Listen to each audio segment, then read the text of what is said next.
Allah kimleri sevmez?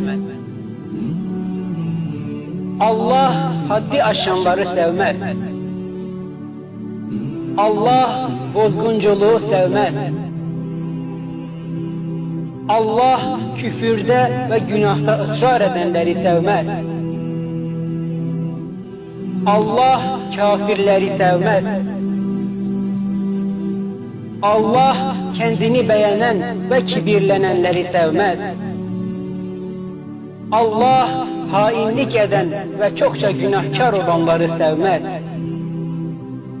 Allah kötü sözün açıkça söylenmesini sevmez. Allah fesat çıkaranları sevmez.